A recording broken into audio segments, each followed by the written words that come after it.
Hello, and welcome to the We Recommend podcast, a movie podcast where every week we recommend a movie for you to watch and then come back here and listen to us discuss. I'm Jesse. I'm Jason. Whether to kill yourself or not is one of the most important decisions a teenager can make, because this week we recommend Heathers.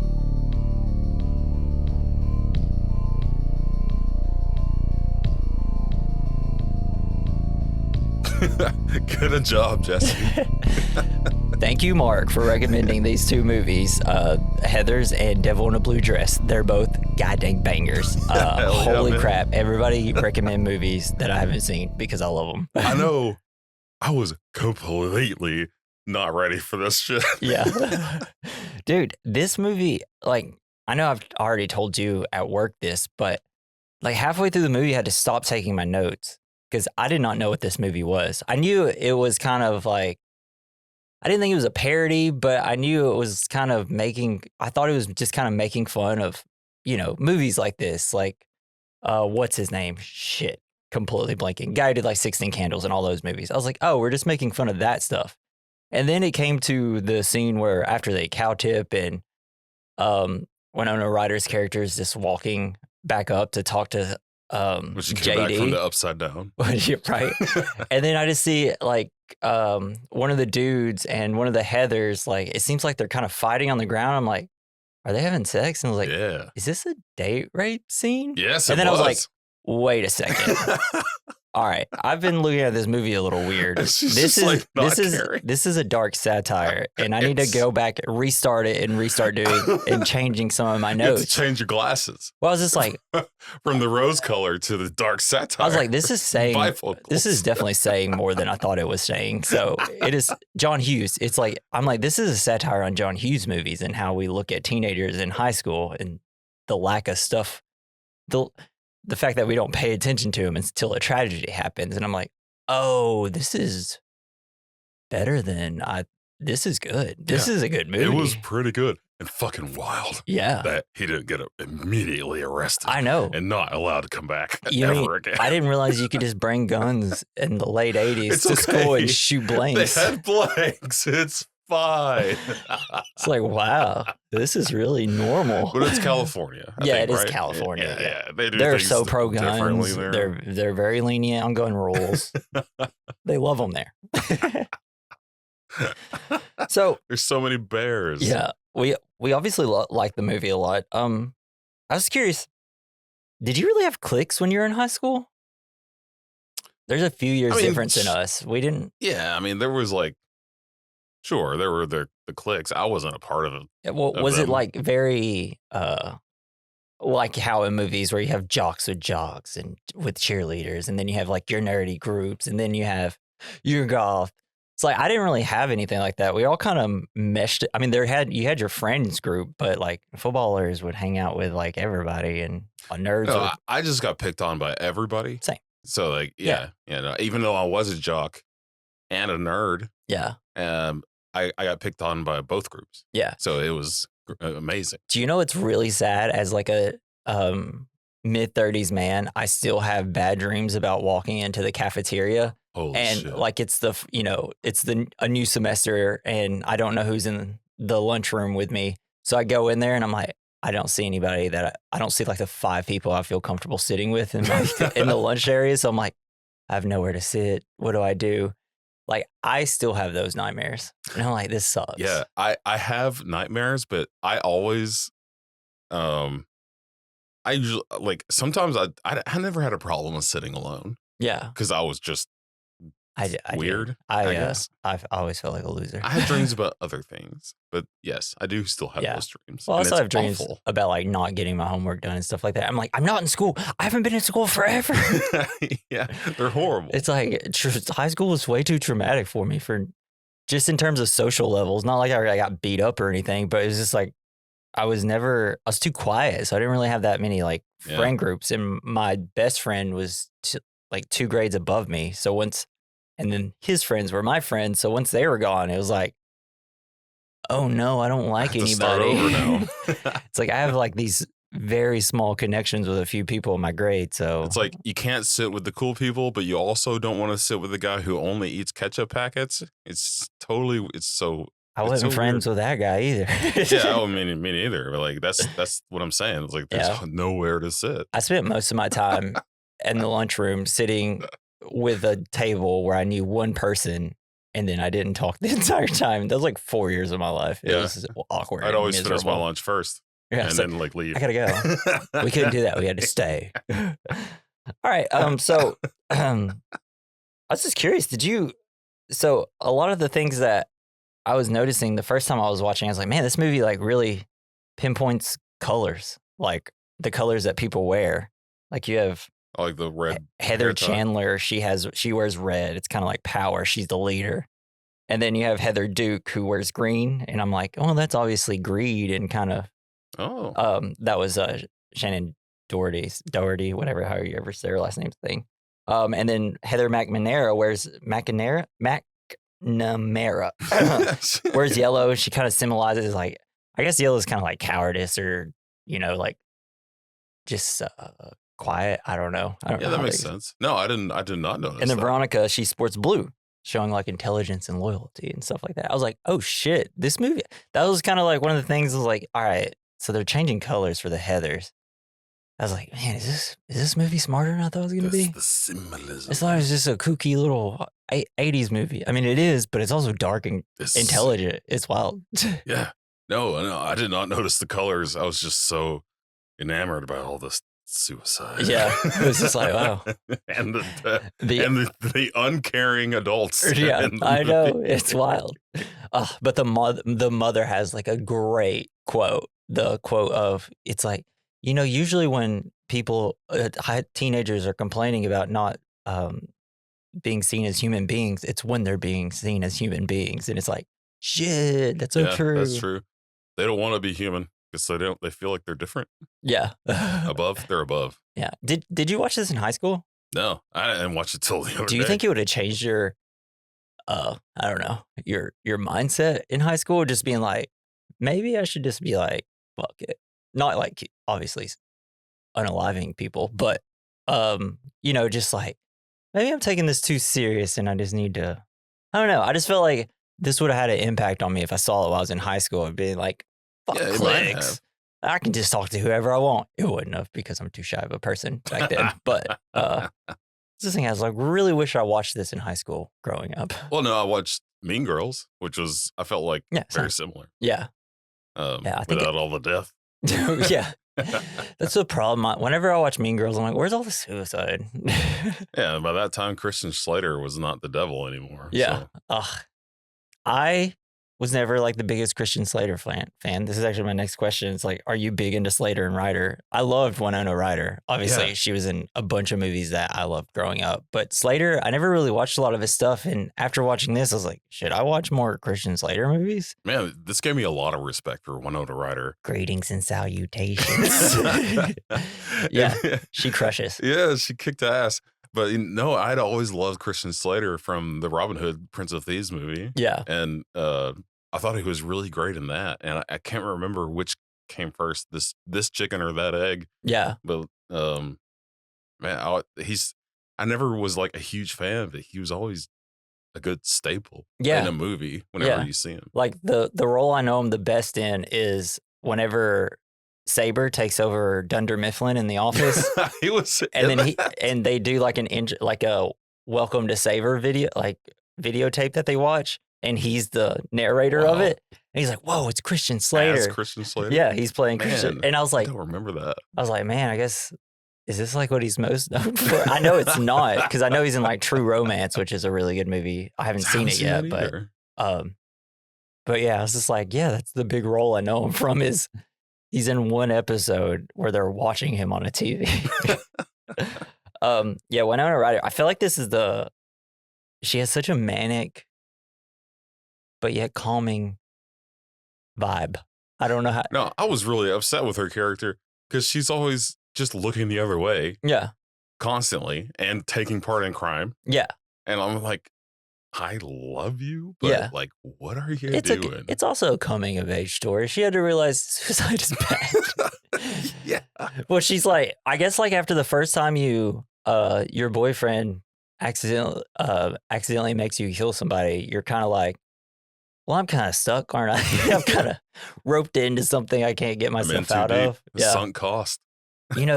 She, sometimes in high school you just become a rebel, and sometimes for people that's just not listening to their parents. Other times that's Killing your best friend. murdering people. Which, I mean, honestly, the only people, they're the two people that I was like, you know what? Probably a good thing they did it too. Was the two football guys. I was like, these guys are gonna rape so many girls. Yeah, they were on that track. These two gots to go, like now. I love how when he's running through the woods, he's just like focused. Yeah, and he's just got perfect form. Yeah, running. It sucks. He's doing the Tom Cruise run. Can't catch me, gay thoughts. Yeah. So do you have a favorite like teenage movie? Like I guess like teenagers in high school. Yeah, like 10 Things I Hate About You and stuff like good. That. Super bad. Probably mine. The Faculty. I think that one. That movie rips. I know. Bro. I think that might be one of my favorites. Yeah. Even like there's so many because there's like Halloween and stuff like that. But I think mine might actually be super bad. When I think of like a perfect, it also helps that it kind of came out when I was in high school. Yeah. So, it's kind of the perfect high school movie. I was right out of high school when that came out, I think. Even though I was never obsessed with losing my virginity at any point in my life. Yeah, I wasn't really either. Which is a problem with most of the movies. I was like, like, even when I was growing up, there was movies about high schoolers got to lose their virginity. But I'm like, lose it. Get like, that shit out of here. I never felt like, I better hurry. No, I was super religious. So like that, and that's one of the reasons I'm really angry at religion is that I never. Because you could have went to Pound Town earlier. I could have went to Pound Town so many times, but I never bought a ticket. Yeah. It is. Because everyone told me it is one of your things. I would go to hell. Just took it straight to hell card. And then you have sex, and then you're like, really? Like, this is going to be what sends me to hell? Pretty cool. It's like, this seems like something like everybody should be doing. We should be teaching everybody how to use protection and then have sex. Like, seems like a way better way. Even when I went to college, and I was still a stupid virgin nerd. We had this presentation because I went to a Christian goddamn college. Yeah. Where this guy was like 40%, he was like 50% of condoms break or don't work every time. And I'm like, that number is way off. I know. And then that's on what the box they literally say the percentage. Wow, that's wild. And then right after that, we had a presentation about and I'm serious about this. They sold T-shirts. No wanger yankin. It had a WY with a no symbol. Yeah. Like the circle with a line through it. Yeah, it's like Ghostbusters. Yeah, I get it. And I didn't buy a T-shirt. Yeah, I mean, that would be the most insane thing you could ever buy. Yeah, I walk around with no Wanger Yankees T-shirt.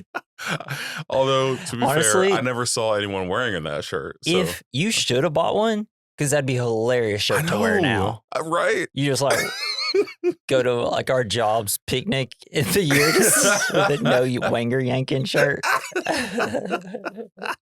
But like looking at it, not knowing what it means, it just says like no Wyoming. Yeah. Like we hate Wyoming. Yeah. No, like, Wyoming is a beautiful state. I'm so anti-Wyoming. It's amazing. I've never been there. Continental Divide is there. Yellowstone is there. Man, I always think that Yellowstone is not in Wyoming. I don't know why. Part of it is. Part of it's in Idaho. Part of it's in Wyoming. That's what I was thinking. I was like, I thought it was like in Montana. It's a big place. It's everywhere. It's basically all of Ted Turner's land. Yellowstone is everywhere. Didn't he recently pass? Yeah, like a couple days ago. Yeah. Yeah. He made Turner Classic Movies. World Championship Wrestling, also WCW. Wait, really? Yeah, because it was like on TNT and TBS, and that was he started those companies. Yeah, he was so rich, and now he's so dead. Yeah, how old did he live to be? I think he was like 80, he's in his 80s, 85, Man, 87. money really helps people live forever. It does. It's like that South Park episode. Yes, about where you just AIDS. grind it up and it's like, how does Magic Johnson still alive? Oh, it's money. It really feels like that might be an actual true statement. I thought about that when I saw there's a Housewives series going on right now where the Charles Barkley's wife is in it. And I was like, wait, did he have a disease? I mean, probably at some point. I mean, everybody does it. I mean, you're a basketball player, or a super famous basketball player back in the day, or famous person. You all got a little bit. Need to start wiping down those basketballs. Yeah, it's all bouncing. They're all them. just passing them around. Yeah. Wanger yanking them. All right, let's get into some facts.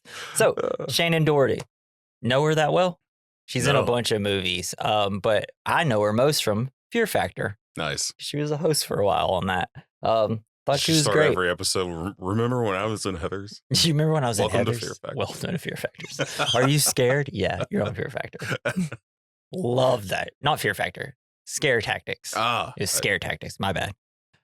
Loved Scare Tactics as a kid. It was the best show. They brought it back recently, and it's just like, I thought it was good. It was better than I remember. Don't remember it at all. So, Shannon Doherty had problems saying the profanities in the script because of her conservative upbringing. She couldn't keep a straight face. As a result, she smirks when she says, "Veronica, why are you pulling my dick?" And she goes, Hey, it wasn't too long until I was like that, until I started a podcast. You can literally see me starting to cuss through the podcast. It's fun. I told my daughter the other day that she goes, so can we say whatever we want at home? My 7-year-old. I said, yes, you can say, when you're at home, you can say whatever you want. And she goes, and just this look of the world opening up to her just was like, the possibilities. It's just like, she immediately says every single cuss word. She did. She was like, so can I say fuck? I was like, you can. And she was like, oh. You know? I'm sure she won't get in trouble later on in life for that. I just not at school, but here, yes. Yeah, I mean, that makes sense. Do whatever you want at school. All right, at home, right? The same week Winona Ryder received the script, a student from her high school committed suicide, which only inspired her to do the film. Look. Yeah. I don't know if, because, I didn't go to high school in the 80s, so I have no idea if there was just a lot more back then. There wasn't as much, from what I heard. I didn't watch the news, so I have no idea how many people were committing suicide back then. Not a lot of school shootings either. Yeah. I'm trying to think if that's a true statement. I'm just gonna say there's not a lot. At my high school, I remember someone just brought a gun to school and just kept it in their locker. He only got caught because I guess he brought it out and said, "Hey, look what I have." Check out and my people awesome saw gun. it, and then he was no longer at our school. Wow, because he brought a gun to it. He wasn't going to use it at school, but he brought one for some reason. Guns are fucking cool. I'm just like, did you just think this would be a cool thing to show people at the hallways? Yeah, show and tell. Hell yeah, dude. These are my hollow points. It was funny because he definitely I'm gonna hand out targets to everyone. He definitely seemed like somebody's like, oh, this guy would definitely probably have guns. But I guess because he had a similar last name than me, and so did two of his friends. So I always in classes that I had with him, I'd sit near them a lot. And, they're always talking about selling pills and stuff like that. That's how I learned some names. Hillbilly heroin. Like Oxy and things like that. They were like, yeah, I got some if y'all need some. And I was like, no, I'm good. I'm not a part of this group. I'm just constantly with you guys because of our names. Good old Tennessee. And then I was just like, I don't think he'd ever actually shoot anybody with it, but he had one. Yeah, the first day when I moved to Sparta. Yeah. The first day of school, this guy came up to me. He's like, "Hey, you see that girl over there? She'll have sex with you for $20." And I was like, "Man, I don't have any." It's like you just look at her. It's like she really could up her prices. She could have. She really should have. It's like I got to save my lunch money all week. It's like I need to talk to her just about business practice. Yeah. Can I Hi, my name's Gator, and I'd like to help you out a little I bit. need some walking around money. Yeah. How about we triple your prices and I get half and you get half. You make $10 extra and I get $30. If only we had the time machine from Napoleon Dynamite. If only if the other guys came out a little bit earlier in your life. And I think that we're just not teaching women about self-worth, you know? Yeah. It's like $20. Come on, man. Podcast canceled. Local podcasters Jesse and Jason support Headline prostitution in high school. I know, and I'm not condoning it. I'm just saying that she could have done better. Yeah. So, to change the subject, at one point, Shannon Doherty confronted a married crew member who was having an affair with an underage extra. According to Doherty, this was the first time anyone had ever called her a bitch. What? Yeah. Well, that's good. Surely someone's called her that before. Just kidding. No. That's what your reaction seemed like for a second.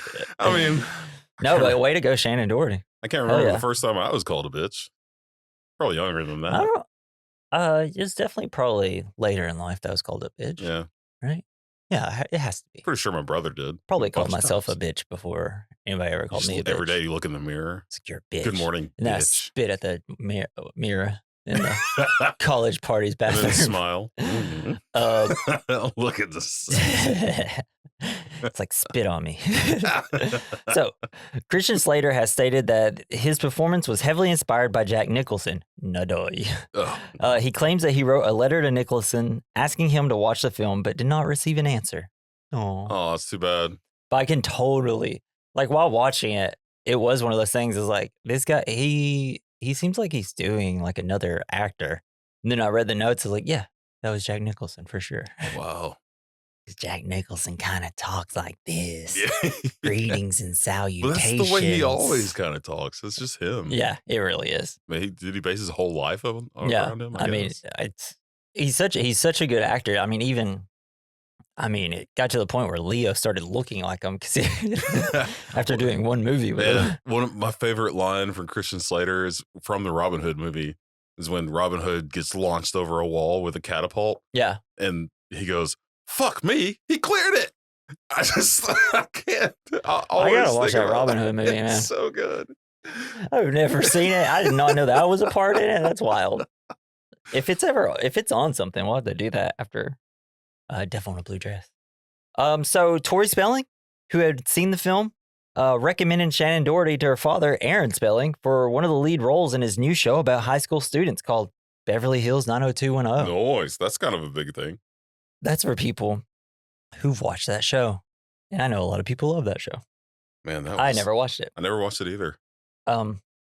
So Brad Pitt auditioned for the role of JD. He was rejected because he was considered too nice for the role. Yeah. Pitt would later star with Christian Slater in Interview with a Vampire and True Romance. Nice. It's so funny. Christian Slater was in Interview with a Vampire? Yes. I haven't seen it in a while, so do not ask me which character. I love that movie. Yeah, that movie's fun. We should do that. Maybe that'd be a good, September, October movie. We have to keep that in mind. I just love that Brad Pitt's too nice. Yeah, and then he really is, though. He's got such a nice face. Then he did, I guess he got rid of that aspect after he did Fight Club when he was punching people. Yeah. It's like, oh. And he showed his penis. Now he likes to eat and punch people. Now we can put him in mini roles. So JD is named after Winona Ryder's favorite author, J.D. Salinger. With the character's rebellious attitude and loner persona, the name is obviously a nod to James Dean also.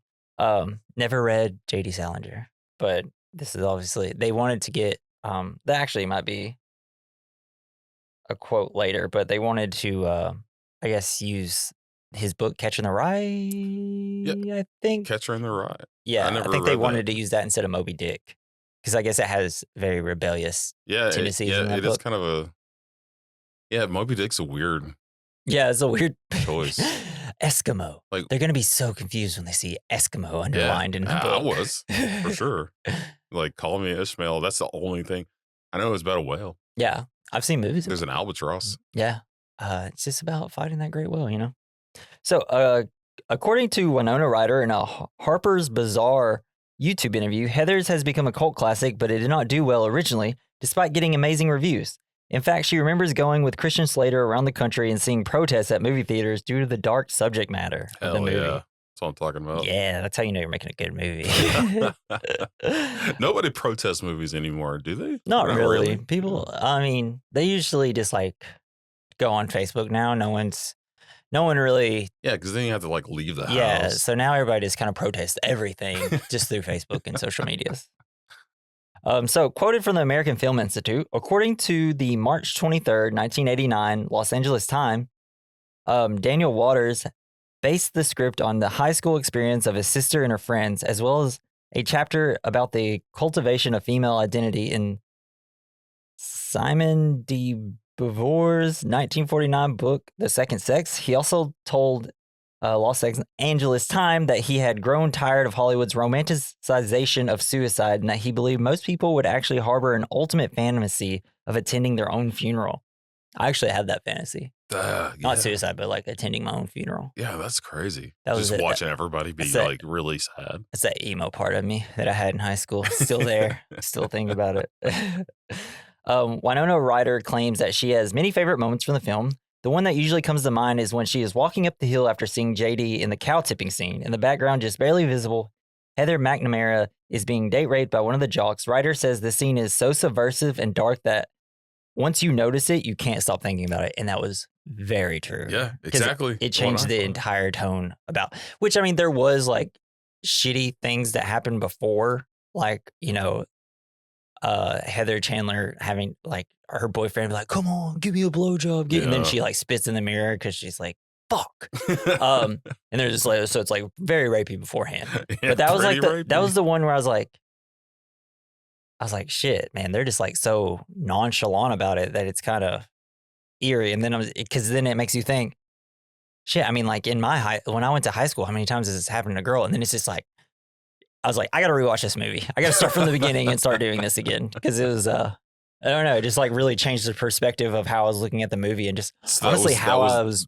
the point of start over. Yeah, and that was how I was like, even kind of the perspective of like, should I think about how high school was again? It's kind of like, it's just very effective scene and movie. And I get why Winona says it's one of her favorite scenes. Yeah. Not my favorite scene.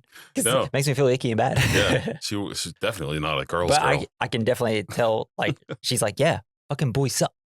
Yeah. See this shit that we're not paying attention to that happens all the time? Yeah. We only care whenever it's like a suicide situation or something. Covered them both in cow shit. And they were, and they just went along with it. And then the guy's like, I want to have sex now. It's like, oh, God. What is going on? Maybe it was the immense strength that it would take to push over a cow, because that just doesn't happen. Yeah. Like cow tipping is a myth. Like you just can't.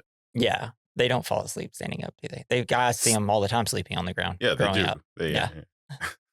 So the original screenplay had a different ending in which Veronica kills JD by shooting him and then straps the bomb, a much larger and more complicated piece of equipment described as being a cylinder. Like a pipe bomb. Yeah. It was as large as a television set. Well, those are huge.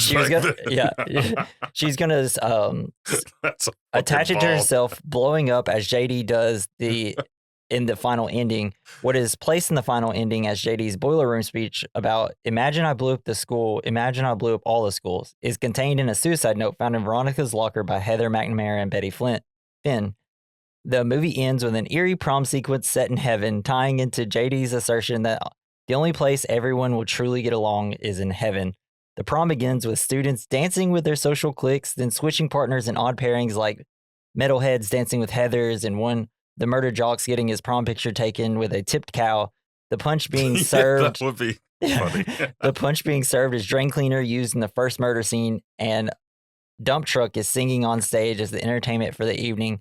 This was intended to be shot, but the studio thought it was too dark for the target teenage crowd and opted for a lighter ending. It's like, hey, it was already dark. Let's just finish it. I'm not going to lie, that might have been a little too much. Yeah, that would have been a little crazy. It would have maybe been a little too goofy. I didn't think that was dark. When I read that for the first time, I was like, that's not dark. That's silly. That is That would have silly. taken away from some of the stuff I felt like. Yeah, I think so too. Though I really want to see it. Yeah. I really want to see it just in The cow case has like a crown on it. just in case it was perfect and it made the movie better. I would still like it to be an option that was out there. Yeah. Just film it anyways. Yeah, deleted scenes. That would have been hilarious to watch. Or maybe it would have been the best ending ever. I don't know. I think the cow would have made it too far. No. That would have been the one thing that was too the far. Prom queen. Just be like, why we got a cow in heaven? That cow died too? JD killed that cow. Serving hamburgers.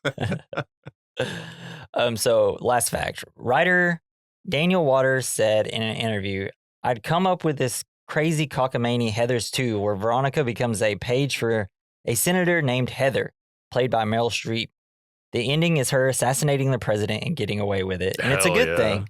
Winona Ryder has heavily supported the idea for a sequel, but as 2024, nothing has come out of it. I thought you were going to say she's heavily supported assassinating the president.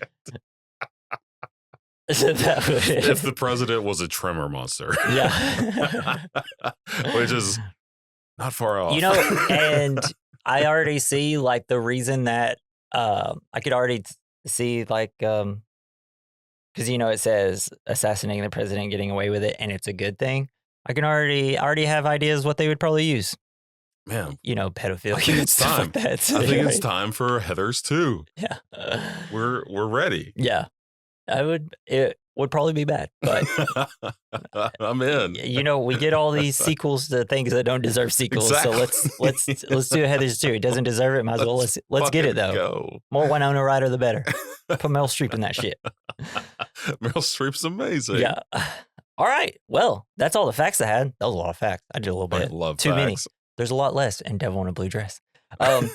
So yeah, before we get into the movie, after we finish the plot, we usually talk about the point of the movie. And if you have any suggestions about what the point of the film is, you can leave us some fan mail. There's a link in the description. You can just click it and text us from your phone. And then at the bottom, we recommend mailbag@gmail.com, in which you can send us some fan mail that way.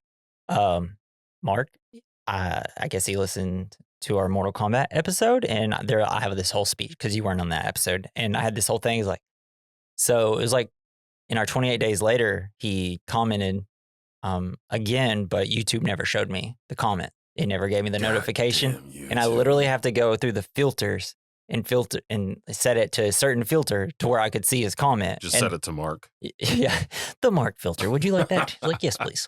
But yeah, then he, like in the last episode, he said he gave me like 4 movies to do. One of them was, I'm blanking on it. The Brad Pitt movie where he punches one guy one time. Snatch. Snatch. And he didn't know we did that yet. So we already did that. And there was a bad good football or like sports movie. But I was like, I don't really know if I want to do a bad good movie. But he said Heathers in Devil in Blue Dress. And that's why we're doing it. See, if you leave us comments and say things, we don't have that many fans. So we'll most likely respond to you pretty easily and do whatever movie you say. Hell yeah. Thank you so much. I feel like I'm talking fast. Yeah, it's okay. We need it. I feel like I always do though. So I have no chill. It's all right. It's actually dial it up. It's actually a funny thing that like back in high school, it was like a reason I didn't like to talk to people is because I did talk so fast. Yeah. And usually I'd end up saying something stupid. Yeah, me too. That doesn't make any sense. Yeah. I still do that to people, especially when I feel uncomfortable. Same. And I don't really know what to talk. At any party. Yeah. Yeah. I don't know what to say. I always end up saying something, then like walk away. I'm like, I completely screwed up that sentence. I sound like an idiot. Yeah, my first go-to is just to sabotage the relationship / conversation. Yeah. Then I don't have to talk anymore, and I can go sit outside on the porch. It's like someone like keeps talking to you, and it's like, yeah. You ever had human flesh? It's like, oh, I think that ended the conversation. See you later. At the last Halloween party I went to, I brought up the Jim Jones tapes, and they did not want to talk about it. And I was like, afterwards, they're like, hey, Jason, what was going on? I was like, he didn't want to talk about the Jim Jones death tapes. I'm like, what the hell, man? Yeah, I didn't. Nobody. I thought everybody thought that was interesting. Has anyone else listened to them? I guess. I don't know. I know because if someone came up to me and was like, you know Jim Jones, I'd be like, I absolutely do know Jim Jones. Well, should we talk about the tapes? That is not where started. I think he was just like, hey, what's up? What's your deal? And I was like, you know what? Jim Jones death tapes. Let's get into it. Let's go. Well, I guess it just was depends. Halloween. It just depends who you're meeting. Because if that was the first time we met and you brought that up, I'd be like, this is going to be a good night. You're right. Let's go out and talk on the porch about maybe this. I just need to meet more people. Yeah, that's what it is. Just need to meet a different person next time at that Halloween party. That's true. Just hold up a sign. Anybody want to talk about Jim Jones? There's so many kids there that want to know. Dude, that tape, like, as he's trying to talk everybody into drinking the Dude. Flavor Aid. Yeah. And he's like, just help your kids. And it's just getting quieter and quieter and quieter. And you're just like, wow. Yeah, guys, if you want to feel real good, you should find a true crime podcast that talks about it. It's great. They usually, let you listen to the whole thing. And it's, man. It is one of the most fascinating sad things in your life. Yeah. Especially since there's like people like there's that one girl that's like, I don't think we really actually have to do this. It's like, are we sure we should do this? Like the whole time. Yes. And it's like, sit down, just take your drinks. Just drink it up. I can't. No idea how to do his voice. Tangents. Try it first, and then them. you don't have to try it again. Yeah. All right. That's true. Never again. You actually wouldn't have to try anything ever again. That's what I tell my kids when we eat something that they don't like. I'm gonna just take one bite. If you don't like it, you don't have to eat it. Yeah. And you'll probably like it when you get older. That's how everything that I didn't like, I like now. Because I hated eggs. I love eggs now. Oh, man. All right. Shell and all. Tangents. Heather. 1989. Forgot this. All right.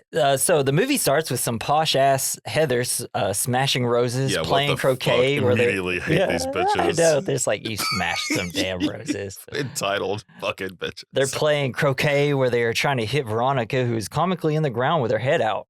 The leader is Heather Chandler, who always wears red, at least for a little while.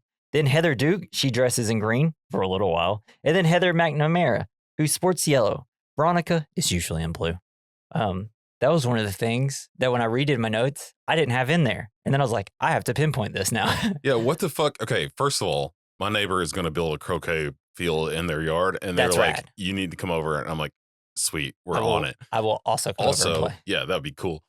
But I immediately thought this was a dream because there's a human buried in the ground with her head sticking out. It is a dream. Yeah. I mean, she didn't really get buried. Okay, continue. So after Veronica gets hit, she looks at the camera and says, "Dear Diary." And then it goes to her. "Dear Diary, Heather told me she teaches people real life. She said, real life sucks.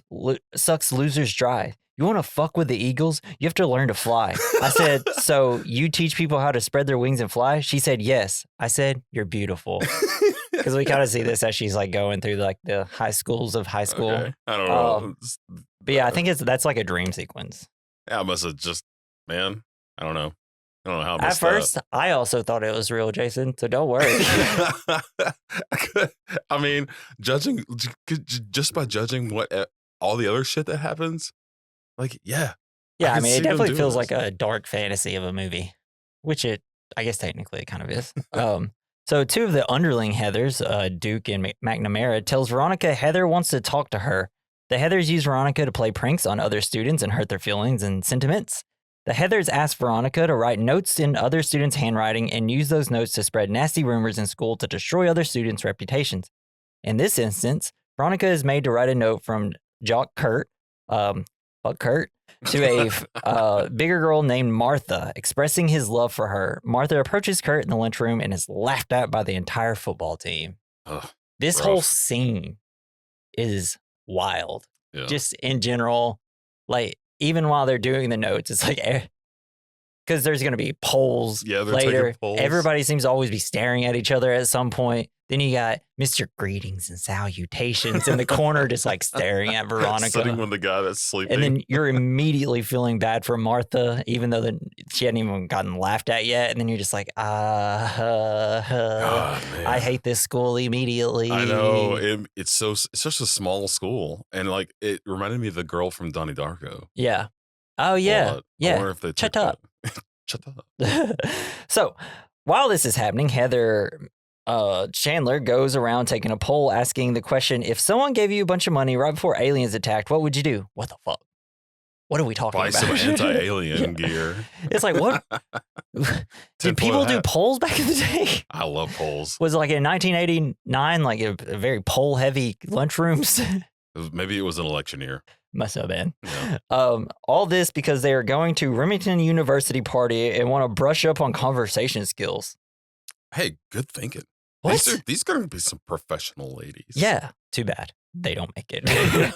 But I mean, it's like, that's the question that is it. Do you think that's going to be asked in high school, in college? Question, man. It's a great question, but it's like, you just have that question loaded up for the college party at the end? Yeah, I don't later know what that it has night? to do with college. Right. But like, maybe they thought the college guys are into aliens, which yes, they are. Yeah. And then on the nose. while all this is happening, JD keeps locking eyes with Veronica, and Veronica locks eyes back, and they're gonna fall in love, and it's gonna be totally normal. Yes. And then there's a great line from Heather Chandler. Well, fuck me gently with a chainsaw. Do I look like Mother Teresa? Yes. If I did, I probably wouldn't mind taking Honestly, talking to the Geek Squad. I might have gotten along with this Heather. Yeah, I mean, she's mean, but she's funny. I may not have gotten along with her or liked her whole thing, but like that would have been, I would have laughed. I'll be honest with you. There was somebody in high school that did remind me a little bit of her. Oh, wow. She fucking sucked Oh, as a human. There's no way you would have liked this person. Okay, yeah, you're probably right. Yeah, I remember I accidentally bumped into this person. She just like elbowed the shit out of my side. And I was like, you walked into me standing still just about. And I was just like, oh, I was so mad. I was like, oh. Well, she was on her way to lead like the fellow Christians of America meeting. No, I think she was in like the what's it like? Yeah, totally. FCA, Future Business Leaders of America, shit like that. Oh, I just remember I was like, because like she sat near like our lunch table that I sat at, and like her little group would sometimes talk to our group, and I was like, oh, these people are pretty funny.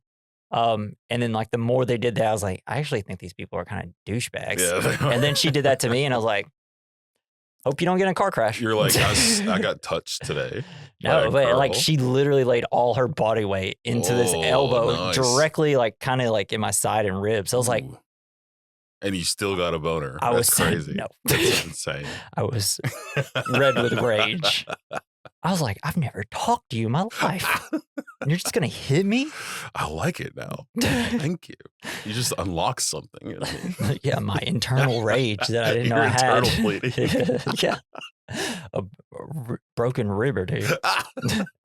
So after helping one of the Heather's vomit, this is Heather Duke, she goes to talk to JD. Greetings and salutations, Veronica. Oh, God. She asks him the poll question. He answers the most hipster way. Go to the lake with a bottle of tequila, his sax, and Bach. And Bach? Yeah, Bach. I'm pretty sure he said Bach. Like Sebastian Bach? Yeah. The music. When I heard that, I was like, oh, why don't you just put on a top hat and a monocle, which actually is worn by somebody in this movie. That sounds fucking rad. And I was just like, and put on your best flannel shirt and watch the world burn. Bring a pipe with you and everything. I was just like, wow, this is very hipster. I'm down. Then some jocks, Ram and Kurt, try to intimidate him, but he pulls out a gun with some blanks in it. I put in my note. Different time. So I still left this part in my notes from the first time I started watching it. I was like, what?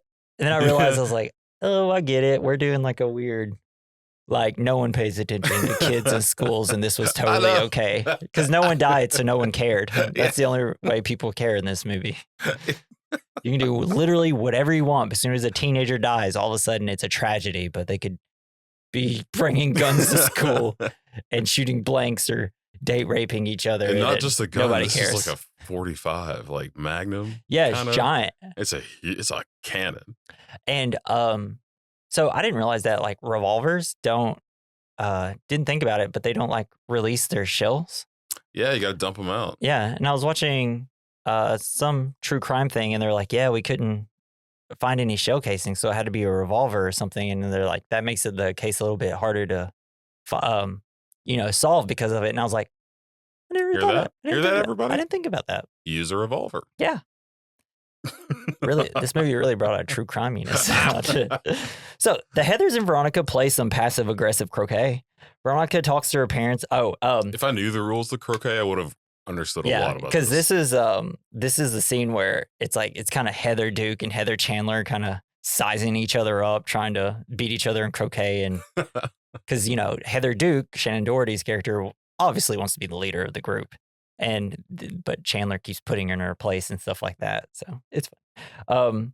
And then Veronica talks to her parents about prom, which she has very limited interactions with her parents. She usually sits, eat one tiny piece of something, and then says, I gotta go. Yeah. But the great line here is, why do I read these stupid spy novels, Veronica? Because you're an idiot. No, it was because he was smoking a cigarette. Her dad? Yeah. He's like, why do I smoke these That's cigarettes? the second time. They say it twice. Oh, my bad. Yeah. Because he's like, why do I smoke these stupid things? It's because you're an idiot. And Yeah, it's like, that's a fun relationship. And I just the don't mom's know like, oh, you too. it's just like, but at this point, and then whenever we get to the second time they do it, I'm like, what is the point of these scenes? And then I eventually figured Because out. the way that she sees her parents, they just don't really give a shit. They see more as friends than actual parents. They're just kind of, yeah, on the sidelines. yeah, not paying attention to any. Like they just watch the most passive aggressive croquet match in the history of croquet matches, and They're probably already drunk. yeah, they probably are.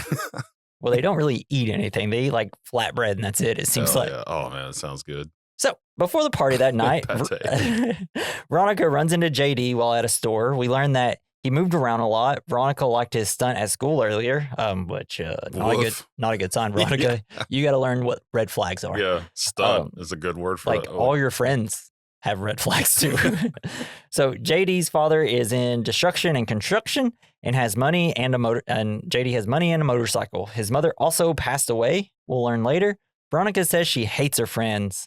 And JD's like, I don't like them either. And then here's a little line. There are people I work with and our job is being popular and shit. And then JD, maybe it's time to take a vacation. Yeah, fuck yeah, man. He's got a point. Yeah, and this is something that I also think is very important. All these people are rich. Yeah, all our main characters are rich as fuck. Yeah. And I was just like, oh, that also probably plays into some stuff here. For not caring about anything. Yeah. Yeah, and like why they get so much attention when tragedy happens to them versus Martha, who tries to do the same thing, and nobody gives a shit about her. Yeah. It's like, so Veronica later attends a frat party of Remington University with Chandler, but refuses to have sex with one of the other members after Chandler had already given one of them a blowjob and ends up vomiting on Chandler. But also like so the guy that Chandler gives a blowjob to, she's like, I don't want to. And he's like, come on, just real quick. Real shitty guy stuff. I just can't control myself. And then obviously she doesn't want to do it. And then afterwards she goes and like is washing out her mouth and like spits all over the mirror. She's like, fuck. It's like the shit I have to do to stay popular. Which you don't have to do that. No. Just don't hang out with those people. Yeah. And then so Veronica doesn't do it, even though because the guy's like super rapey. It's like, what did he say? Because she's kind of like saying like a feminist like speech, and then she's saying something, and then he's like, I don't want to hear from Martin Luther King. I just want you to get on top of this or something like that. It was something like that, Malcolm X maybe. And then she just like walks out of there. And then Heather Chandler starts like kind of berating her, and then she's like, I don't feel good. I want to go home, and then throws up. And in retaliation, Heather Chandler vows to destroy her reputation and says that Veronica was nothing before she met the Heathers and would go back to being a nobody. She threatens to tell everyone about her throwing up. Yeah. How about? I'd be like, yeah, that happens. Yeah, but you sucked that dude's dick. Yeah, right. And you didn't want to. Like, there's so many. That's so much worse. Bad things that are happening. Oh, it's just like, I don't know. It's, but here's some quotes. Heather Chandler, you stupid fuck. Veronica, you goddamn bitch. Heather, I brought you to Remington party, and what's my thanks? It's on a hallway carpet. I got paid in puke. Veronica, lick it up, baby. Lick Hell it up. yeah. I really love such this. a good last I love line. that shit. And like even the nerds like give it, you know. Yeah. And Well, we'll I get just to feel that like in like high school back in the day, you just had to be tough. I guess, yeah. You had to have a backbone, otherwise everybody's gonna walk all over you. Yeah. So Veronica returns home and spews her hatred for the Heathers in her diary and wishes them dead. Just to let everybody, if for whatever reason you haven't seen this movie and you're listening to this, she wears a monocle That's and she writes awesome. in giant letters That's in words. She has bad vision. She says like 6 probably words a page at this point with how big she's writing. Yeah. And how fast she's writing. She is so aggressively. So it's very comical. This is not a good school. Yeah, not at all. But she writes in her diary and wishes them dead. She feels regret that she mistreated her nerdy friends just to impress the no-good socialites. JD arrives at Veronica's house and the two have sex outside. They express to each other their mutual hatred of Heather Chandler's tyranny. Tyranny? Yeah, it's like, wow, this is the best game of croquet I've ever played. Yeah. It was something like that. There's just mallets and balls everywhere. Yeah. It's like, I wonder if those were used in the process. Like Zombie Stripper Nightmare. Did you ever see that movie? Nope. Where she shoots billiard balls out of her hoo-ha I did not see that as one. a zombie? I must have just missed that one. Yeah. Was that like on like Spike TV or something? Yeah. It was easy to miss. I think I remember hearing about that. The whole strip club was going absolutely nuts for all these zombie strippers. They're like, this is the best thing I've ever seen. I think it was actually on Spike TV that I saw a little part of it. Probably was. I remember thinking, well, this doesn't look good. They put out a lot of really questionable material. Yeah. Isn't that what also like Stripperella was on? Yeah, I'm sure. I'm absolutely sure that is, even though I don't know. That had to be. It's like the only network that would show one of Stan Lee's greatest comic book characters. Stripperella? Yeah, that was Stan Lee. Wow. Yeah. All men that grew up in that was popular in the 60s and 70s are all perverts. As we know from just at our job. Yes. So the next morning, Veronica and JD break into Chandler's house where JD puts drain cleaner in a mug for Chandler, but Veronica dismisses his plan. She mixes orange juice and milk together instead as an attempt to make her vomit and get revenge and potentially spit. Okay, so this scene, I was very confused. Yeah. She's like, you're silly. I'm going to make this other gross concoction. And that's how I thought. I was like, oh, JD's just being a silly little boy. He's just like, oh, this is a good joke, isn't it? Well, I didn't. I was thinking he was like definitely wanted to kill her. And then she's like, no, I'm not going to let that happen. And then she grabs the mug, obviously that has a lid on it. Yeah.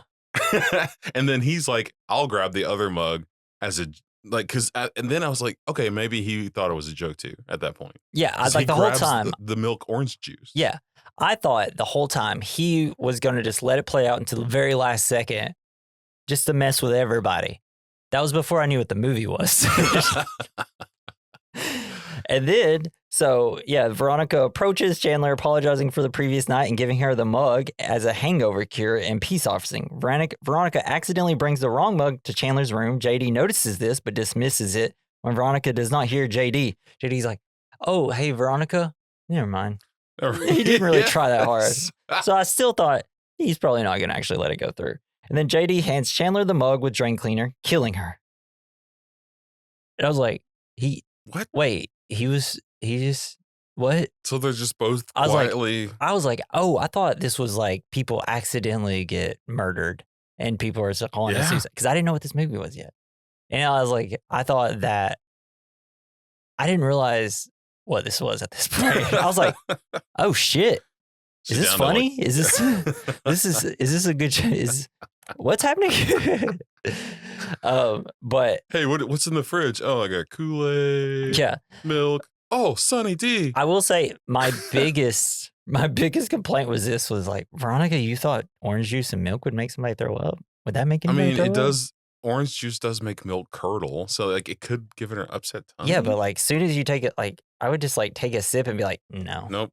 I know this is not right. Veronica's idea was way worse than No, she's like, give me the blue stuff. Veronica's idea was bad. JD's idea way worse. Yeah. And then some lines. Oh my God, I just killed my best friend and your worst enemy. Same difference. Oh, man. And so they're both stunned. But JD was a little surprised. He seemed to have like a surprised look. I don't know if he was just acting. Was he kind of playing it? But I don't think he. That was his first murder too. Right? Yeah, I don't think he thought maybe he would kill her. I don't know. But I was just like, "Why you gave her poison, dude? You're the one that literally handed her a cup of blue drink, and you're surprised." Yeah, but then he's like, "No, you need to write a suicide." Yeah, because like she starts to panic. JD urges her to forge a dramatic suicide note, and Heather's writing. But she's really not panicking that much. Veronica? She was panicking a little bit. A little bit. She's like, oh my God, oh my God, oh my God. Yeah, but then he's like... Compared to JD, who's just like, greetings and salutations. Dead Heather. Leader. Yeah, I guess. But yeah, so it's like that day, the school and community look on Heather's apparent suicide as a tragic decision made by a troubled teenager, making her even more worshipped in death than in life. Veronica and JD watch as students gush over her on the news, even the ones that didn't like her. We meet JD's father because they're back now at JD's house.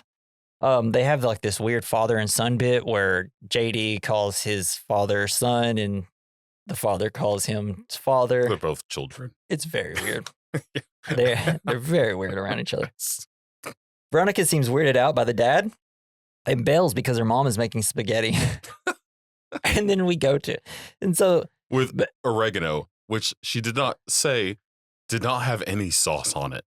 It was just noodles and oregano. She didn't even eat the spaghetti. She just ate a piece of bread and walked off. She just likes to look at it. She just likes to look at it. It's the prettiest spaghetti. But like, I'm not going to lie. This father creeped me the fuck out. Yeah, dude. I immediately did not like him. And it made me immediately say, JD, you got to go. He needs a therapist. Veronica should, as soon as the whole father and son bit started happening, she should have been like, this is not the relationship for me. Yeah. No. She's been brought up to ignore red flags. Yeah. Yeah. I feel. So yeah, we cut to the scene with the parents. The prom is brought up again. She barely eats anything and leaves. And then this is where we get the next line. God damn it. Why do I smoke these? Because you're an idiot. Yes. So later at Heather Chandler's funeral, everybody goes and prays at her dead body. One of the jocks asks God why he had to kill some hot snatch. Whoa. That's what he said. Whoa. Heather Duke expresses that she wanted her to die. Veronica says she technically didn't kill her in their little prayers. But yeah, like Heather Duke was just like, I've asked you to kill her many times and you finally did. Now I can be the leader. Aw, good for her. And then I think it was the jock that said, why'd you have to kill Hot Snatch? His prayer was pretty funny. He's like, I'm just kidding, God. So Heather McNamara convinces Veronica to go with her. Went too far. So yeah, Heather McNamara convinces Veronica to go with her, even though Veronica says that she's dating JD. So go with her with Kurt and Ram on a double date. Veronica says she will go as long as they don't get hammered and take them to the pasture to tip over cows. Man. That night, the boys end up drunk and tip over cows with some newer splashes on the girls. Just immediately exactly what happens. Then Kurt passes out while Ram has, I guess essentially, I didn't change this in my notes, but I said had sex, but actually it's date rape. Yeah, he gets rapey. Heather McNamara, Veronica leaves while this is happening in the background after JD came looking for her. Plus, if if the objective is to tip over a cow, like, wouldn't you think that you should stand like somewhere else? I mean, yeah. That's why the school system sucked. They never taught them physics or anything. It's also why. Well, I mean, I guess the reason Heather wants to go with the jocks is because she has to do that because she's a popular person and this is what popular people do. Yeah, I guess. But it seems like to me, I'm like, this seems to be like an incident that happens all the time. Yeah. So I'm like, no wonder Heather was also like, McNamara was like, you know what, give me some pills later in the movie. It's like, Yeah, I get it, girl. Yeah, I think that's what their parents probably do too. Yeah. Yeah. It's just Take that Xanax, just deal with all the pain and the this movie. suffering. This movie made me not want to have kids. Yeah, kids. So the following day, they spread a false rumor about Veronica performing oral sex on both of them, Ram and Kurt, ruining her reputation. And this scene all happens while the school newspaper, who it takes their jobs very seriously, is just trying to essentially, sell papers by just boosting up Heather Chandler, and like essentially acting like a real newspaper and like real news, where it's like there's this strategy. We have to just constantly put it all over the place in this newspaper. Hell yeah. Which is kind of what I think some of the point is of the movie. Yep. JD proposes that she lure them into the woods and then shoot them with non-fatal tranquilizer bullets and humiliate them by staging the scene to look like they were lovers participating in a suicide pact. Nazi bullets, by the way. Yeah. Yeah, Veronica, that checks out with me. These are totally safe bullets. Veronica, like, I mean, we didn't have Google back then. No. So we couldn't just like Google these Sherman bullets. Are these real? Are these safe bullets? Like, not a real thing, Veronica. We'll just break the skin and just tranquilize them. It's like, no, girl. And honestly, that just sounds like a tranquilizer. If you're going to do this prank on them, you probably should just go ahead and kill them, because they're probably going to kill you. Yeah. These are psychos. Oh my God. I was just like, yeah, checks out to me, Veronica. This is totally how situations like this work. She's like, check. But she kind of, she likes it. She wants revenge. She's rebelling right now. Yeah. She's like, I killed one, I can kill more. Yeah, they suck. Though she really doesn't want anybody to die. But she definitely wants them to. She's some sort of revenge on them. Accomplice. So Veronica gets them in the woods and asks them to strip. She's like, hey, boys, all right, you two stand in these circles and strip, and then I'll join later. So then JD pops out. JD pops out with a gun. Yes. Shoots and kills Ram, but Veronica misses Kurt, who runs away. JD chases Kurt back towards Veronica, who, realizing that the bullets are in fact lethal because they're bullets, fatally shoots him in a panic. Oof, man, these gunshots, brutal looking. I was like, shoots him right in the throat. Yeah, I was like, damn, they even if it wasn't, even if you would have shot him in the chest and it wouldn't have been fatal, shot him in the fucking throat. Yeah. The softest part, arguably the softest part of your body. Yeah. It's not like she knows how to aim the gun and shoot perfectly. It's her first gun. Yeah. Baby's first gun. She didn't expect it to kill people. For some reason, she didn't think bullets hurt. I don't know. So JD plants material next to the boys, implying that they were gay, and I love the stuff that they picked out. Yeah.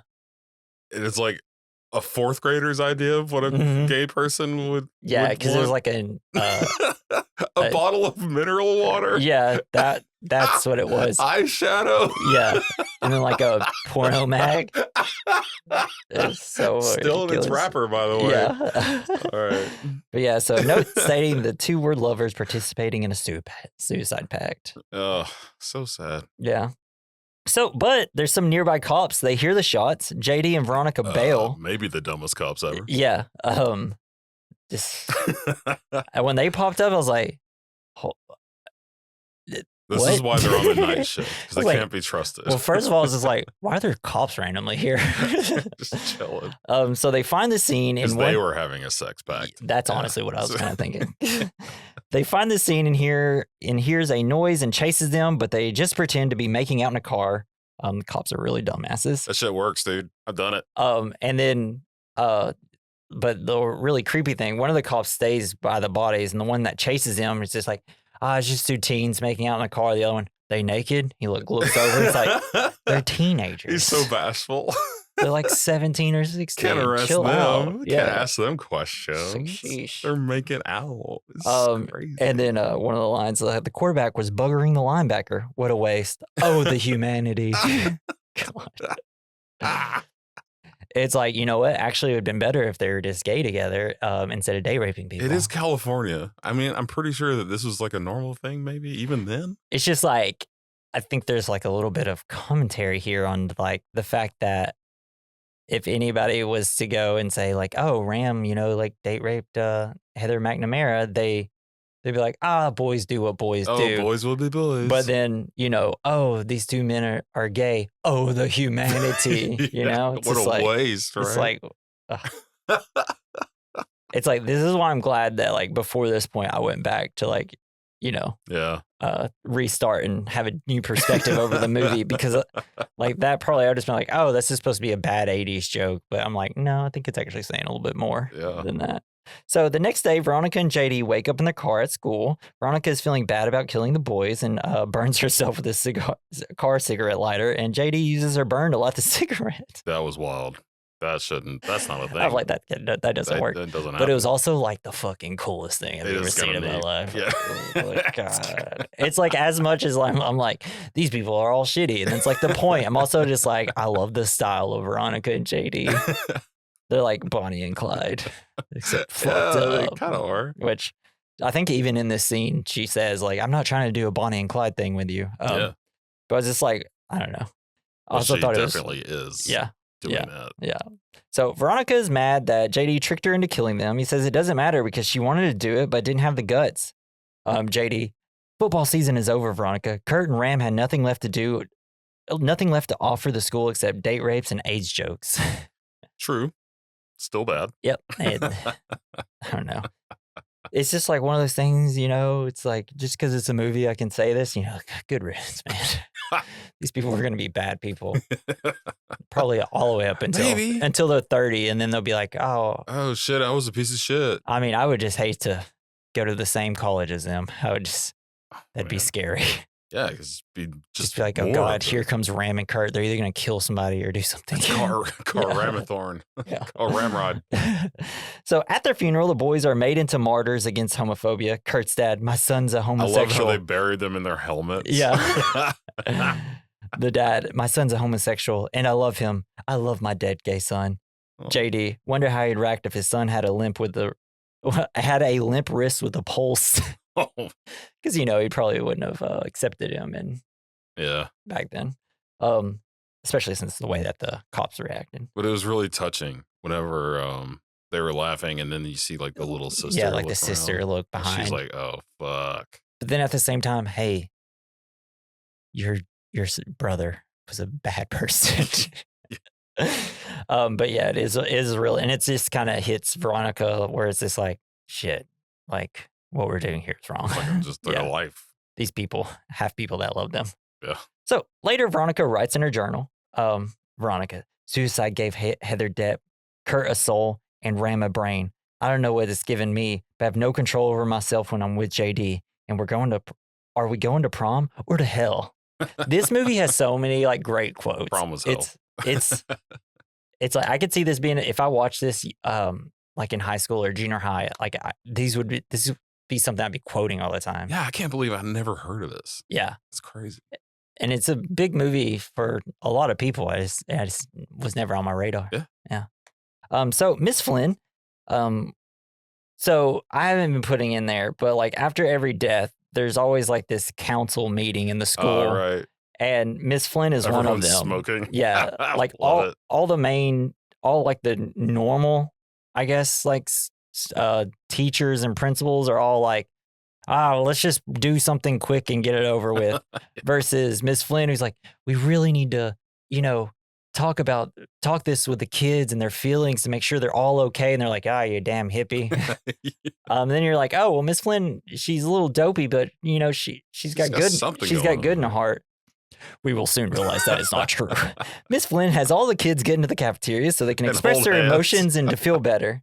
She has a news station cover it because she just wants publicity about it. She just wants the people to see that she's doing all this great stuff because she's actually not that great of a person herself.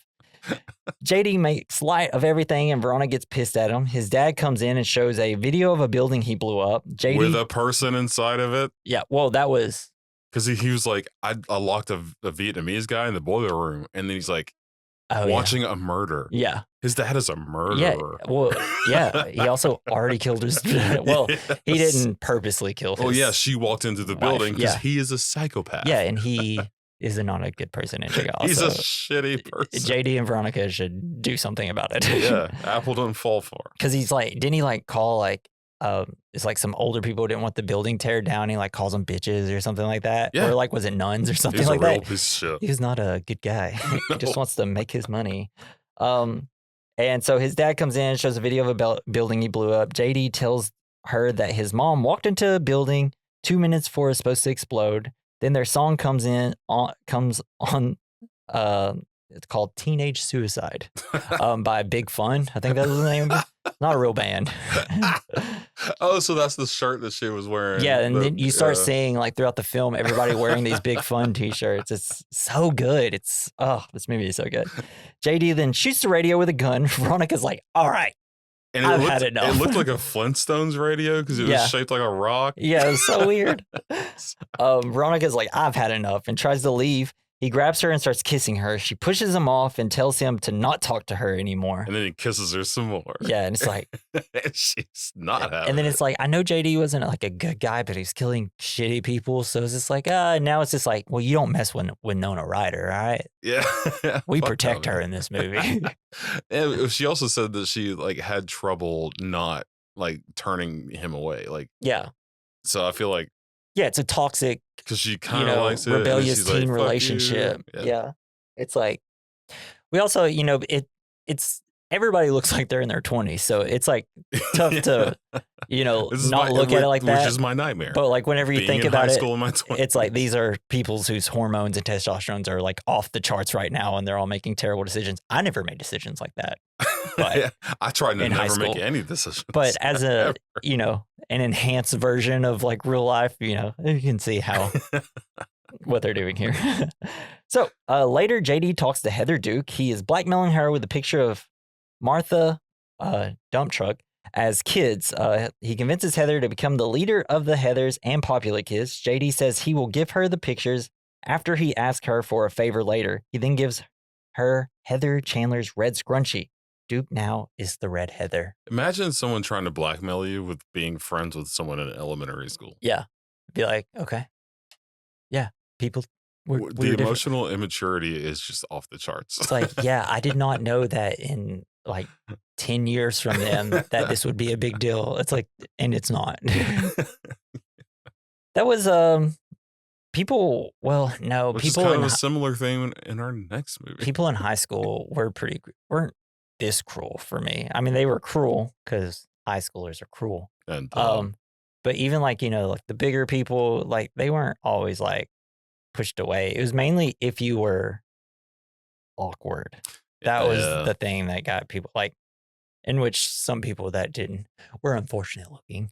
I guess this is a nice way to put it. They were always usually pretty awkward, but like no one was ever just like, you're a big person, I don't like you. Right. It's like, no, that didn't really happen in high school. Not so much. It was just mainly if you were just an awkward, weird person, they just didn't like you. Yeah, so Heather Duke is now Red Heather.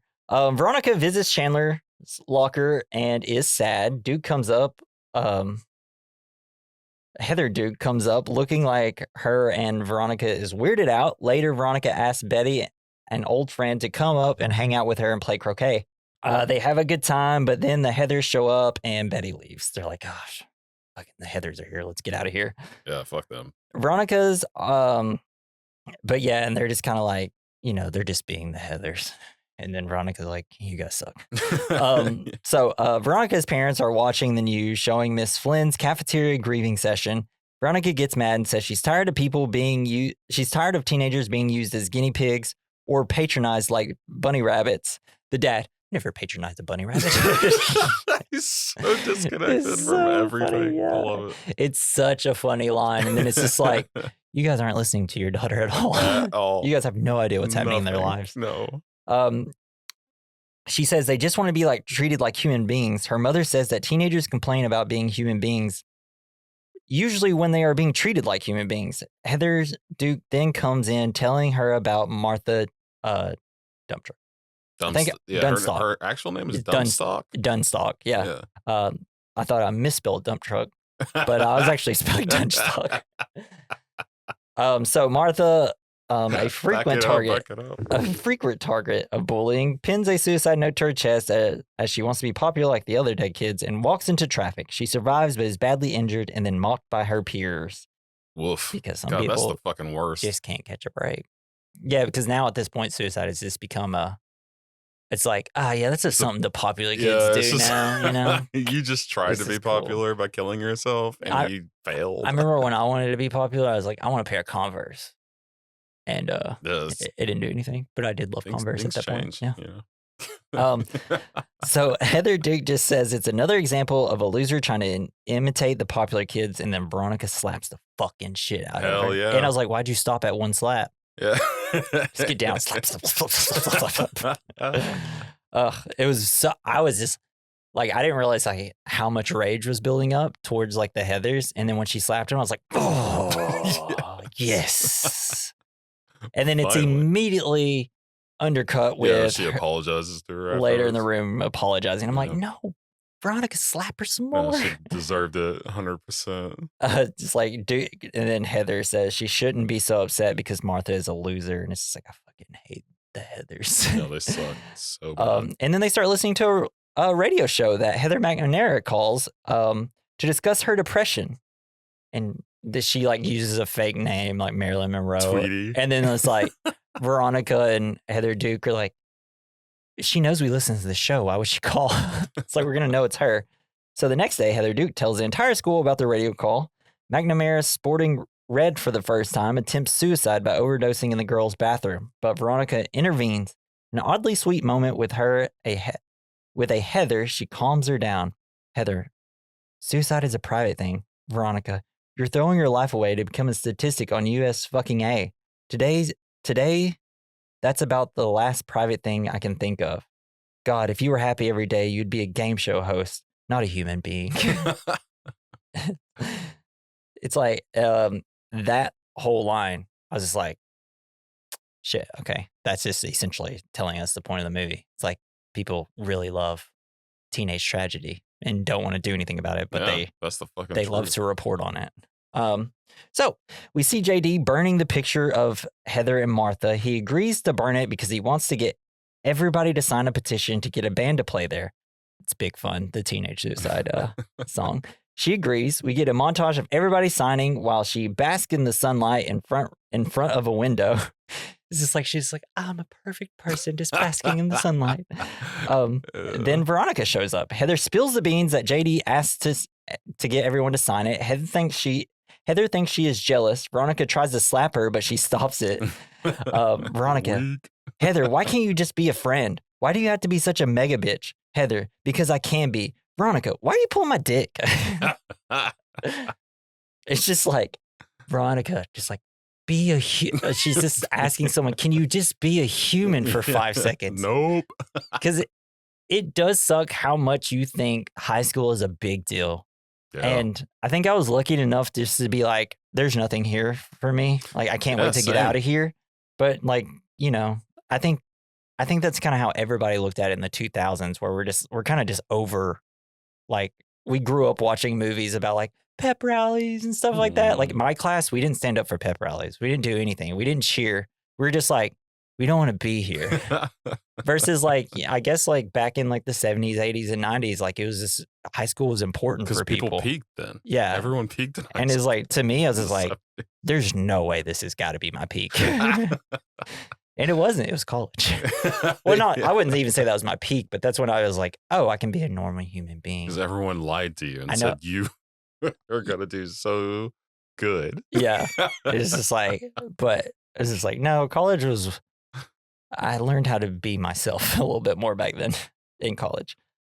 Anyways, so JD comes in and starts kissing her, but she thwarts him off. She goes home and her parents think that she might want to kill herself because JD came over saying that he is worried for her. Upset, she goes to her room and finds a Barbie doll with a Big Fun t-shirt on it hanging in her room. That night, he sneaks in her room, quoting Heather's Moby Dick book, and Veronica is pissed. Veronica, you're a rebel? You think you're a rebel? You're not a rebel. You're fucking psychotic. JD, you say tomato, I say tomato. Tomato, tomato, potato. Then JD underlines Eskimo in her book to make it so mysterious after he eventually murders Heather Duke. Maybe he's like, what does that mean? I'm going to have to look that up in the dictionary later. But yeah, so he's essentially breaking into the room, just being like, "Oh yeah, marking up her." He's Moby always D- breaking into her room. Yeah, Like, what the it's fuck? just such a classic 80s and 90s thing. Get rid of that ladder. It's just like Dawson's Creek, where Dawson always walked into Oh man. And windows. Sabrina explains it all. Scream. Yeah. Like that's how that. It's just it was such a thing back in the day. Everybody had a huge ladder apparently. I'm assuming that was something actually just like boomers did a lot, and they wrote Just it for all their breaking Gen and X, entering and all their Gen X high school movies. And then JD, now fully unhinged, takes Veronica out of her room and into the kitchen to grab a kitchen knife to kill Heather Duke. Veronica, that knife is filthy. JD, what do you think I'm going to do with it? Take out her tonsils? Veronica, excuse me, I think I know Heather a little bit better than you do. If she was going to slit her wrist, the knife would be spotless. So Veronica says that she's not going to write the note, so he can't do it. He says society loves teen tragedy, so the handwriting doesn't matter. He uses her hand to write, life sucks in terrible handwriting. He says he has a marked up Moby Dick that's all he needs. He then goes to the other room where Heather is sleeping. He locks the door so Veronica can't get in, and then we cut to her funeral where the pastor says Eskimo. Everybody has weird 3D glasses on. yeah, Then that dead was old crazy. Heather Chandler comes in saying your funeral was better and that the afterlife is so boring. Turns out it's a dream. Oh fuck. Because I was just like, I know. I was too. this isn't Veronica's house. This is not the same house. And actually, that house was the same as Heather McNamara's kitchen, but just done up and lit differently. Nice. Yeah, because of budget reasons. Makes sense. But yeah, this is such a funny. Cookie cutter, and it also like cookie cutter house, cookie cutter people. Yeah, I guess. it's just, I love this scene though. It's so unhinged, it's so fun, Yeah. and it's so dark. It's just like I'm just gonna go in and just stab this woman. And it's like I'm not, and I'm just gonna let it happen. I guess. how long into the scene did you realize it was a dream? I would say the 3D glasses.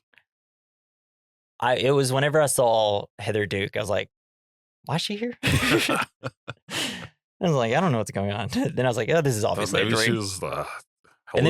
And then once the funeral happened, I was like, this definitely is a dream. So Veronica says that she's not gonna write. Veronica wakes up and puts on her best monocle to write in her diary for the last time. She's gonna show JD. She's gonna show JD by committing suicide before he can do it for her. JD finds her and, assuming she is dead, says that he loves her and was gonna ask her to reconsider before killing her. And almost lights a cigarette. Yeah. I just love it. Oh, I didn't think you'd actually do it. Oh, I was gonna tell you I love you and hope you'd reconsider, and then if not, I was gonna kill you. Yeah. Then he gives a monologue revealing his plan to blow up the school at the pep rally and make it look like a mass suicide. Her mom comes in and then she wakes up, surprising her mom. Her mom comes in, she's like, and then she's like, oh, hey, mom. Oh. So you just tie myself down. Yeah, no. And then we see JD prepping some explosives. At school, Miss Flynn is surprised to see her because JD said she committed suicide. She's like, we need to talk. Committing suicide is the most important decision a teenager can make. Oh, man. Miss Flynn, a shitty person. Yeah, fuck We off. thought she was a good person. She's not a good person. Veronica. Like, if you would have done it, we could have had the news crew Yes, here. we would have had the entire news. We'd had CNN here for she's like, this. sorry, guys, you're going to have to go back to It's like get out of here. fourth suicide, CNN pops up and Fox News pops up. So Veronica searches for JD while he sets up explosions around the school. Veronica confronts JD with a gun in the school's boiler room as he plants dynamite. He takes the gun from her and knocks her out. He prepares more dynamite as she wakes up. So they fight, they kiss, and then she shoots off his finger. Yeah. And it's like, hell yeah. He says peace before shooting him. He says his piece before shooting him. JD, the only place different social types can generally get along with each other is in heaven. I said that weird. It's like, I mean, I guess back then that was the only place you could do it. I mean, if any of our media has shown us anything from around this time, it's like that was the only way people could get along if they're all dead. But there's even social hierarchies in heaven. So like that's not even true. That's true. I'd get to heaven. I'd be the janitor or something. Like, God damn it. Hey, still not that bad. It's like I wonder if people like clean off the seats. There's If no they get toilets any in heaven, so they just poop urinal wherever in they it. stand. That's true. It's a big job. And it's like, really, whenever it rains, it's just everybody in heaven peeing. Oh, man. So before being shot, JD stabbed the detonator and stopped the explosion. Veronica goes outside and JD follows her with a bomb strapped to his chest. He offers a personal eulogy. You got power. Power I didn't think you had. The slate is clean. JD, let's pretend I blew up the school. All the schools. Now that you're dead, what are you going to do with your life? Hell yeah. He walks away and detonates the bomb, killing himself as Veronica watches and smokes a cigarette. Yeah. Afterwards, she smiles. Hell yeah. As students and faculty rush to see what happened, Veronica walks back inside, disheveled from the explosion. She approaches Duke, takes the red scrunchies, and asserts that Duke is no longer in charge. Veronica invites Martha to spend prom night watching movies together. The end. And then she rides around her in a circle. Yeah, and it's with so her funny. wheelchair. It's like, hell yeah, Martha fucking got jokes. Martha seems like a pretty dope She's a good person. hang. Yeah. I'd say. I really rushed through that ending. But it is pretty much just action throughout that. Yeah. It's just kind of like tension. We know he's not going to blow up the school. She's going to stop him. But yeah, let's pretend I blew up the school. All the schools. Now that you're dead, what are you going to do with your life? Love that line. Some part of it made me feel like none of this was real and like she really did die. I don't know. Or like he never existed in the first place. It's like a Fight Club situation. Yeah. She was the one doing everything else. Yeah. The whole time. Kinda. It seems like that would have been kind of a good little twist if that was the thing. It'd be like, oh, JD was actually all your rebellious rage. But I mean, it can still, even him existing, it still has like the exact same meaning, I feel like. Yeah. It's like, oh, it's like we all have that rebellious rage. If we meet the right person, it'll come out. But if he didn't exist, that would make sense to why he wasn't immediately put in jail for bringing a gun to school and shooting it, even though they were blanks. True. If everybody else didn't talk about him so much, I would be like, yeah, maybe he didn't actually exist. But yeah. So that is the plot. Let's get into the point of the movie. Let's see. I did the point like a week ago. I don't know if I still agree with it. But what I put a week ago was this movie is kind of like a fuck you to John Hughes movies.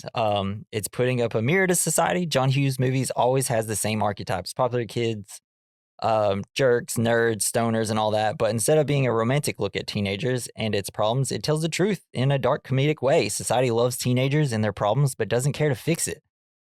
Throughout the film, nobody cares that Martha is being bullied, that JD pulled a gun out in school, but as soon as some popular, attractive people off themselves, then suddenly people care. But when an unpopular, unattractive person tries it, nobody cares, and they say she is just needing attention and trying to be cool.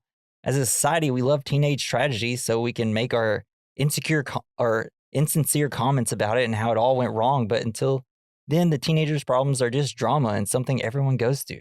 Talk to your kids. Oh, goddamn. Yeah. I don't know. That's what I felt like it was trying to say. No, that's a good point. Because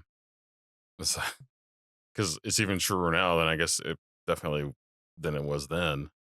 Thoughts and prayers, I guess. Right? Yeah, right. It's just like that's all they have to offer. It doesn't seem to do anything. It doesn't do Writing thoughts and prayers shit. on Facebook is nothing.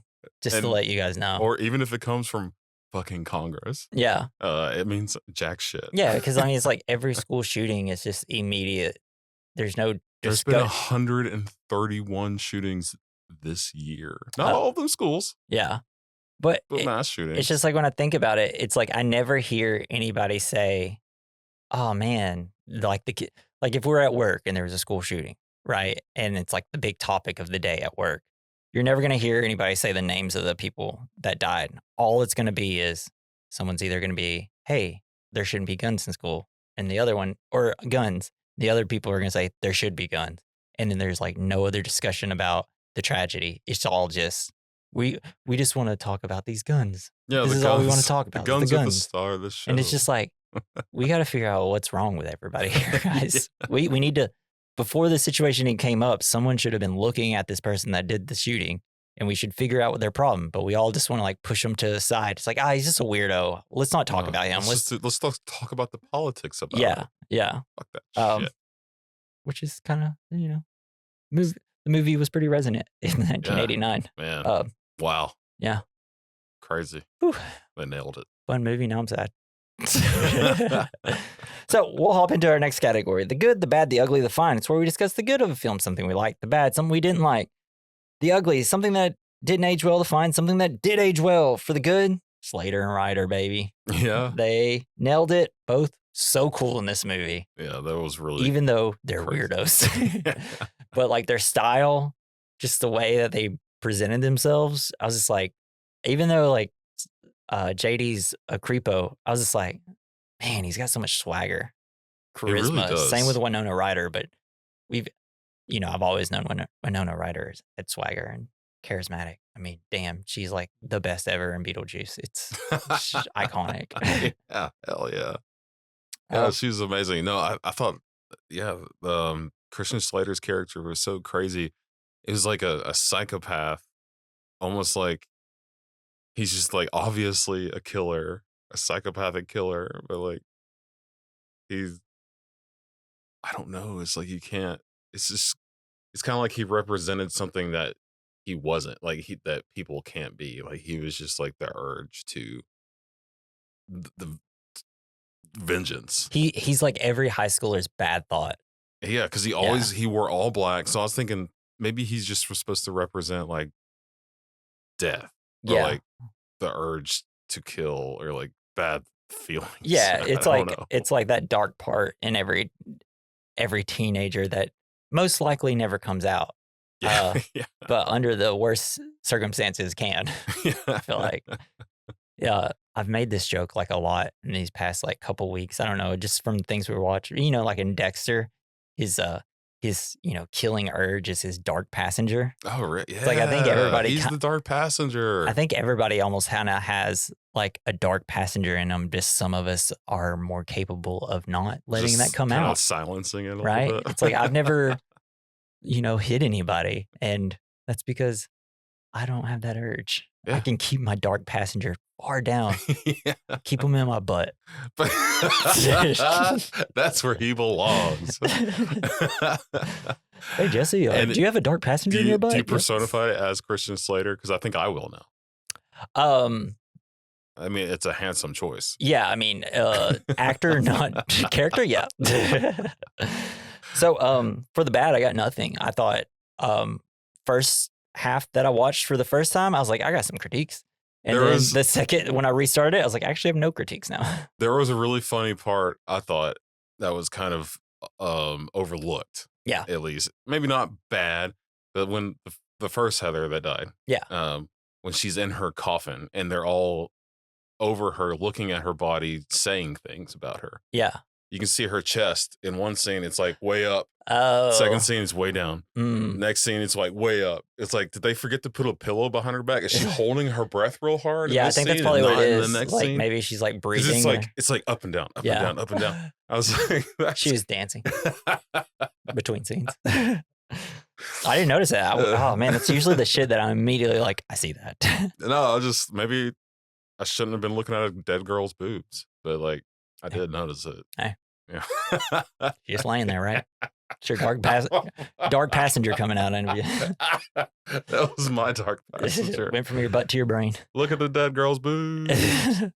So for the ugly, I actually just put the fact that I didn't watch this as a teenager. Mm-hmm. I think this would have been a big movie for me. I'd probably watched it a billion times since then if I saw it earlier in my life. Yeah, I think I would have really enjoyed it back then. Yeah. Like, I would have at least been like, damn, I could have been quoting this instead of Anchorman.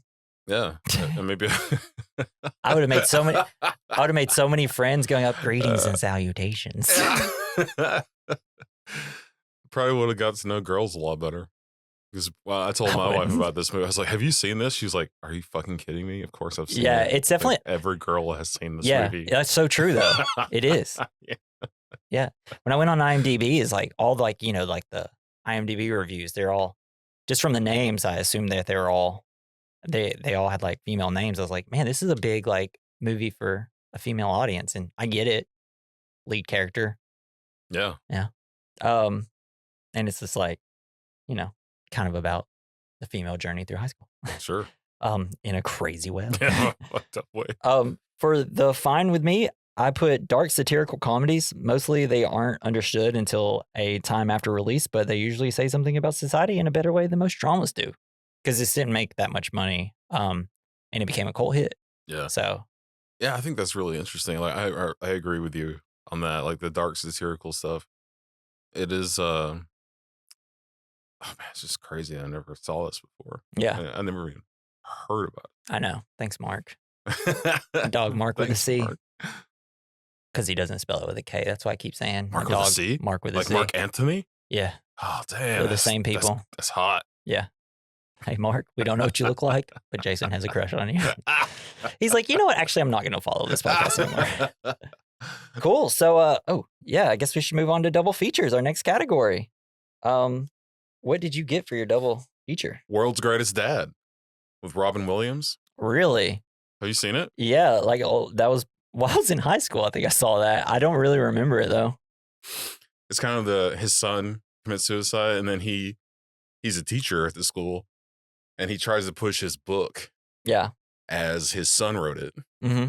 And everyone thinks that his son was just like this great like author, and like he was so deep after he was just a piece of shit. Yeah.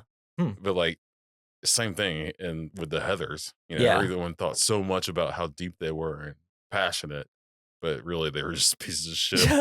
So like that's what that was about. I should really go back and rewatch that. That'd be interesting. Yeah, it's a good movie. Yeah.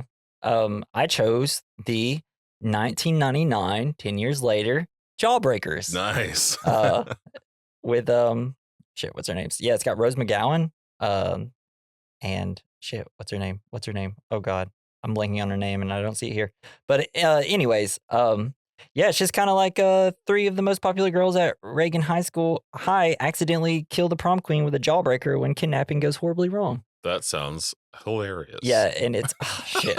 I cannot believe it. It's How do you die from a jawbreaker? Choke on it? I've only seen this once. Is it one of those really big ones? So they stuff it. It's a big one. They stuff it in her mouth when they kidnap her, so she can't talk and tape her mouth, and then she dies in the back of their car. Spoilers for Jawbreakers. But yeah, it's kind of like a dark, goofy comedy about high school. Sounds great. And popularity and stuff. I would say Heather's is a lot better. But Nice. I watched it once with my wife. My wife loves Jawbreakers. And I was just like, this movie is wacky and funny. But I feel like a juxtaposition of those two would be fun. Watch and then another watch. What is her name? Why is it not popping up on here? Judy Greer. Jesus. Cool. But yeah, Jawbreakers. And Jason, that's the conclusion of Heathers. Yeah. Thank you, Mark, for recommending this. And we'll be doing another movie for you next week. It's called Devil in a Blue Dress. It is a goddamn banger, dude. There's so many parts in the movie where I was like, fuck yeah. Oh, when Don Cheadle enters the chat, it's just like, I was just like, oh my God, I love this movie. I was just like, Denzel's great. And then Don Cheadle walks in with a fascinating character. And I was like, oh my God, I love this. And a silver tooth. And then I was like, this movie kind of gives me like Sinner vibes. And guess what? It was an inspiration for Sinners. Really? Yeah. Cool. You can, Hell yeah. So can't wait to discuss that for you guys. You guys got to wait a week. We're going to be doing it in 5 minutes. So join us next week for Devil in a Blue Dress. Thank you, Mark, for another recommendation. But yeah, this is, leave us some fan mail. I told you how to do it earlier. Click the link in the description at the bottom. We recommend at mailbag@gmail.com. I'm talking too fast. Yeah, so just leave us some fan mail. Recommend us to people. Obviously, some people like us. My dog Mark with a C. He's like, you know what? If y'all keep saying my name like that, I'm not gonna listen anymore. Just stop. We've done it enough. I do actually absolutely love the fact that, like when people comment, it makes it feel like a little community. Yeah, even though it's not fun. a lot of people. It's like we've had like a few people comment and stuff, but it's so fun. It's very, very appreciative. So yeah, join us next week for Devil in a Blue Dress. Leave us reviews, like us, subscribe us. And thank you, Joey Prosser, for our intro and outro music. You can follow him on X at Mr. Joey Prosser. This has been the We Recommend Podcast. I'm Jesse. I'm Jason. The opposite of greetings and salutations. Bye.